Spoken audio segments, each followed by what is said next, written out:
সে viral হয়েছে কি দিয়ে? ডেলে দেই। আমাদের দেশের মিডিয়াতে পর্যন্ত তুলপাড় হয়ে গেছে তার ডেলে দেই দিয়ে। সে ভাইরাল হয়েছে কি দিয়ে? এখন আর চা খাই না, কফি খাই। সে ভাইরাল হয়েছে কি দিয়ে? বুঝলে বুঝপাতা, না বুঝলে তেজপাতা। সে ভাইরাল হয়েছে কিভাবে? উদ্ভট কিছু জিকির করে, যেগুলো জিকিরের সংজ্ঞায় পড়ে না, আল্লাহর সঙ্গে সরাসরি বেয়াদবি, বিভিন্ন ভণ্ডদের নামগুলো তার বিভিন্ন আলোচনার মধ্যে বলে বলে এই পাগলামি সাগলামি দিয়ে সে ভাইরাল হয়েছে। ঠিক কিনা বলে? শুধু এক জায়গায় না, আপনি আরো মিলায় দেখেন তার অবদান কি বাংলাদেশে। তার অবদান হচ্ছে মাহফিলে বসে তার স্ত্রী কল দিয়েছে, ওইখানে বসে সে কল দিয়ে বলতেছে, কল ধরে, দেখছেন কিরকম দিলাম। স্ত্রীর সঙ্গে কথা বলছে। এই যে আপনি স্ত্রীর সঙ্গে কথা বলছেন, আমরাও তো ওয়াজের ময়দানে আলহামদুলিল্লাহ বাংলাদেশ দেশের বাহিরে 10 বছর ধরে কথা বলি। মিশর যখন পড়াশোনা করতাম তখনও 5 বছর কথা বলছি। এই মোট 15 বছর কথা বলার ক্ষেত্রে আজ পর্যন্ত এরকম হাস্যকর কোনো কথা আল্লাহ রাব্বুল আলামিন আমার জবান দিয়ে বের করেনি। আগামী দিনেও যেন আল্লাহ বের না করে, পড়ে না আমিন। তার অবদান কি জাতির ভিতরে? ছেলেদেরকে উস্কানি দেওয়া। তার অবদান হচ্ছে এমন উদ্ভট কথা বলা যেগুলো কুরুচিপূর্ণ, যেই কথাগুলো স্বামী স্ত্রী তার সন্তানদেরকে নিয়ে একত্রে শুনতে পারে না, যে কথাগুলো দিয়ে প্রতিনিয়ত টিকটক হচ্ছে। এইরকম একজন বক্তা যদি 48 ঘন্টার আলটিমেটাম দেয়, এটা টিকটকারের আলটিমেটাম হবে, বাস্তবিক কোনো আলটিমেটাম হবে না। ঠিক কিনা বল? আমরা আলেমরা সজাগ হওয়া উচিত। শায়েখ আহমদুল্লাহ এই জাতির রাহবার হিসেবে কি করে নাই।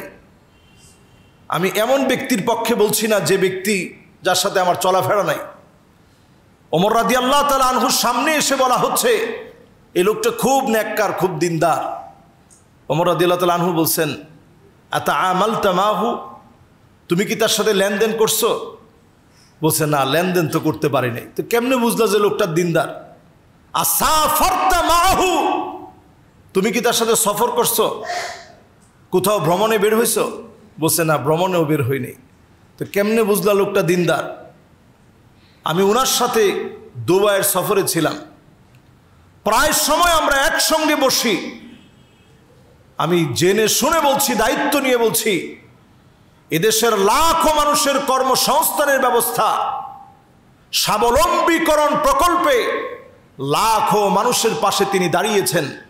সাদকায়ে জারিয়া, আমাদের দেশের এই ক্লাইমেটের যে পরিবর্তন, তিনি বৃক্ষরোপণ কর্মসূচির মধ্য দিয়ে এ জাতির আবহাওয়া নিয়ে চিন্তা করেন। যাহার এই জাতি যদি কষ্টে পড়ে যায়, এদেশের মানুষ যখন বন্যার্থ হয়েছে, সিলেটে তিনি ছুটে গিয়েছেন, সাতকানিয়াতে তিনি ছুটে গিয়েছেন দায়িত্ব নিয়ে। সমস্ত মিডিয়াগুলো সেগুলো ক্যাপচার করেছে, আপনারা দেখেছেন নিশ্চয়ই। এরকম একজন দায়িত্বশীল গুরুগম্ভীর একজন আলেম, আলিমুন মুস্তামিলুন ইলমাহু, যিনি তার এলেমকে কাজে লাগায় বলে আমি মনে করি যে আলেমের কাছ থেকে অনেক কিছু শেখা যায়।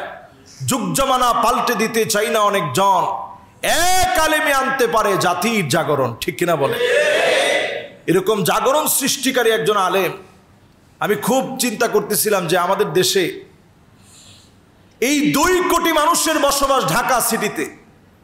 এই ঢাকা শহরের ভিতরে মসজিদ আছে 6000-এর উপরে, কিন্তু আমাদের দেশকে রিপ্রেজেন্ট করার মতো মসজিদ ঢাকা সিটিতে 1968 সালের যে বাইতুল মোকাররম মসজিদ, তখনকার সময় এটাকে রিপ্রেজেন্ট করার মতো ছিল। এখন এর চতুর্পাশে এত পরিমাণ বিল্ডিং হয়ে গেছে, আপনি আকাশ থেকে তাকালে তেমন কিছু নজরই পড়বে না। অথচ তিনি একটা মসজিদ হাতে নিয়েছেন, আপনারা দেখবেন এক সময় দেশকে রিপ্রেজেন্ট করার মতো একটা মসজিদ হবে ইনশাআল্লাহ পড়ি। এরকম একজন আলেমের বিরোধিতা যখন করবেন, পক্ষে বলাটা এটা আমাদের দায়িত্ব। পক্ষে বলাটা আমি নৈতিকভাবে দায়িত্ব মনে করি। আল্লাহ তাআলা যখন কারো কল্যাণ চান, কখনো কখনো এইরকম কিছু ব্যক্তির বিরোধিতার মধ্য দিয়ে আল্লাহ রাব্বুল আলামিন তার প্রিয় প্রিয় গোলামদের অনেক অনেক অনেক বেশি কল্যাণ দান করে দেন। ঠিক কিনা বলে? যেমন ধরুন, আজকের আমি জুমাতে এই বিষয় নিয়ে কথা বললাম। তাহিরি সাহেবের মতো লোকেরা খুব ভালো করে বুঝেন, এটার কারণে তারও কিন্তু একটা মার্কেট লেভেলে তার দামটা কিন্তু কমে নেই। আমাদের জুমাতে তার নামটা নেওয়া হয়েছে, বিগত 10 বছরের কোনো দিন তার নামটা আমি নেই। আজকে তার কর্মকাণ্ড নামগুলো একটু নেওয়া হলো। এর দ্বারা বোঝা যায় এরা মার্কেটিং খুব ভালো বুঝে। অন্যদিকে এটা একটা অপচেষ্টাও হতে পারে। আল্লামা মামুনুল হক সাহেব যখন বাহিরে বের হয়েছেন, ওনার বক্তব্যগুলো যখন চারদিকে ভাইরাল হচ্ছে, যুবকদের ভিতরে যখন ইসলামের স্পিরিট আর স্পৃহা যখন বেড়ে যাচ্ছে, এটাকে দমায়া দেওয়ার জন্য সুকৌশলে 48 ঘন্টার আলটিমেটামের মতো ঠুনকো একটা মিথ্যা বানোয়াট কথা দিয়ে একজনকে ঘায়েল করার মধ্য দিয়ে উনার বক্তব্যকে দাবিয়ে দেওয়ার চেষ্টা করা হচ্ছে। ঠিক কিনা বলে? এগুলো কৌশল। যতই কৌশল করেন, ইসলামের কাজ আল্লাহ রাব্বুল আলামিন যেখানে যতটুকু নেওয়ার আল্লাহ তাআলা নিয়ে নেবেন। কারো পিছনে লেগে কারো মান কমানো যায় না, অনেক ক্ষেত্রে বেড়ে যায়। মান আল্লাহ তাআলা বাড়িয়ে দিবেন। সঠিক বুঝ প্রত্যেকের থাকা উচিত। নবীজি সাল্লাল্লাহু আলাইহি সাল্লাম কখন থেকে নবী? আদম আলাইহিস সালাতু ওয়াস সালামের সৃষ্টির আগ থেকে আল্লাহ রাব্বুল আলামিন নির্বাচন করে রাখছেন, ইনি আমার শেষ নবী, নবীদের সেরা নবী, সমস্ত নবীদের নবী, নবী মুহাম্মদুর রাসূলুল্লাহ সাল্লাল্লাহু আলাইহি ওয়াসাল্লাম। শুধু তাই না ভাইরা, নবীজি সাল্লাল্লাহু আলাইহি সাল্লাম বলছেন, আমি যখন নবুয়ত প্রাপ্ত হই নাই তখন আমি হেঁটে যাচ্ছি মক্কার রাস্তা দিয়ে, হঠাৎ করে একটা পাথর আমাকে সালাম দিয়ে বসছে। জোরে কোন আল্লাহু আকবার। নবী বলছেন, ইন্নী লা আরিফুহুল আন, এখনো পর্যন্ত সেই পাথরকে আমি চিনি যে পাথর আমি নবীকে সালাম দিয়েছে। বলেন আল্লাহু আকবার। এটা নবুয়ত লাভের আগে।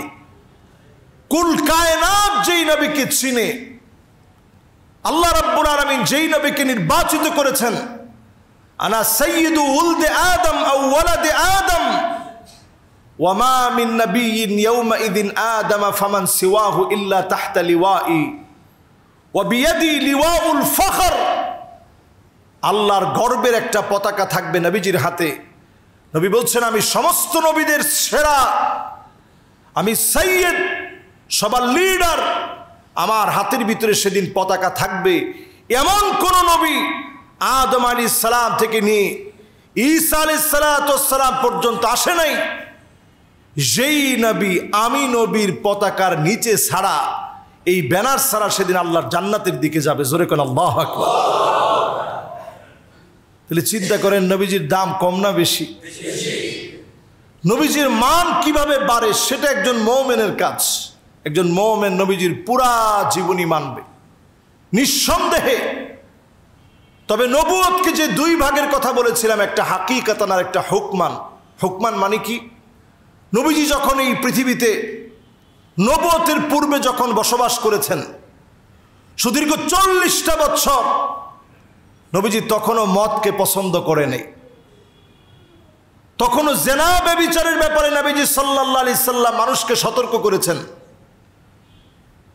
কাবার পাথর কিভাবে স্থাপন করবে, হাজরে আসওয়াদ, যুগের পর যুগ ধরে মারামারি চলছে। নবীজি সাল্লাল্লাহু আলাইহি ওয়াসাল্লাম হিলফুল ফুজুল সংগঠন করে আত্মমানবতার সেবায় দ্বন্দ্ব নিরসনে কাজ করেছেন।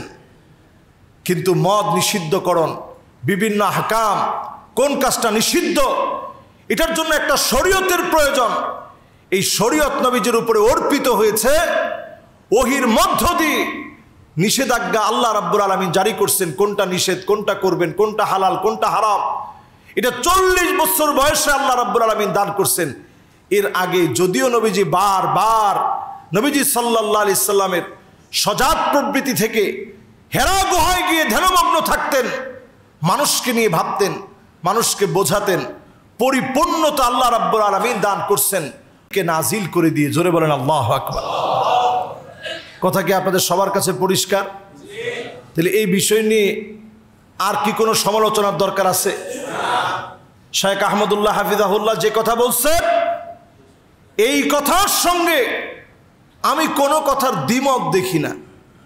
তিনি তো এরকম বলেন নাই, নবীজির জীবনের 40 বছরের পরের গুলা তোমরা আলোচনা করো, আগের সব তোমরা বাদ দিয়ে দাও। আগের সেই নবীজির 40 বছরের আগের কোনো ইতিহাস বলা দরকার নেই, সেগুলো চর্চা করা দরকার নেই, সেগুলো আমলে আনা দরকার নেই। এমন কোনো একটা কথা তিনি বলেন নাই। তিনি যা বলছেন, ইবনে আব্বাস রাদিয়াল্লাহু তাআলা আনহুর হাদিস তা বলছে, নবী সাল্লাল্লাহু আলাইহি সাল্লাম নিজেও হাদিসের মধ্যে তা বলছেন। সব জায়গায় প্রমাণিত সত্য। 40 বছর আল্লাহ ওহী নাজিল করছেন, 13 বছর তিনি মক্কায় কাটালেন, 10 বছর তিনি মদিনায় কাটালেন, 63 বছরের জিন্দিগি পার করলেন, নবুয়তের পুরো দায়িত্ব পালন করলেন। উম্মতের জন্য শ্রেষ্ঠ নিদর্শন কোরআন আর সুন্নাহ তিনি রেখে গেলেন। পড়েন আল্লাহু আকবার। আমাদের কাজ কি? এই কোরআন আর সুন্নাহ নিয়ে থাকা। আল্লাহ যেন আমাদেরকে তৌফিক দান করেন। পড়েন আমিন।